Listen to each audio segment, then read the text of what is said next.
तृतीयपंथीयाने नाशिकच्या पोलीस ठाण्यात कपडे काढले। तृतीयपंथीय असलेल्या पायल शर्मा नामक व्यक्तीची अज्ञात व्यक्तीने गाडी जाळलेली आहे आणि गाडी जाळपोळ केल्याची तक्रार पोलीस घेत नसल्याने तृतीयपंथीयांना चक्क कपडे काढण्याचा प्रकार समोर आला। तृतीयपंथी असलेल्या पायल शर्मा याने या ठिकाणी गोंधळ घातलाय। पोलीस ठाण्यात गोंधळ घातल्यानंतर पोलिसांनी तक्रार दाखल करून घेतलेली आहे। नाशिकचा मसरूळ आरटीओ परिसरात ही जाळपोळ करण्यात आली होती। या गोंधळानंतर पोलिसांनी 2 अल्पवयीन संशयितांना त्या ठिकाणी ताब्यात घेतले। जाळपोळ करण्यात आली त्या ठिकाणचे दृश्य आपण पाहतोय। मात्र गोंधळ घातल्यानंतर पोलिसांनी तक्रार दाखल करून घेतली। जाळपोळ करतानाची ही दृश्य आपण पुढारी न्यूजवरती पाहतोय। तृतीयपंथीयाने या संदर्भात तक्रार दाखल करण्यासाठी तो पोलीस स्टेशनमध्ये गेला आणि त्यानंतर पायल शर्माची अज्ञात व्यक्तीने गाडी जाळल्यानंतरचा हा संपूर्ण प्रकार समोर आला।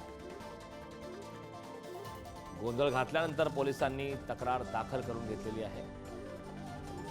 तृतीयपंथीयाने नाशिकच्या पोलीस ठाण्यात कपडे काढल्याचा प्रकार समोर आलेला आहे। त्या ठिकाणची दृश्य आपण पाहतोय।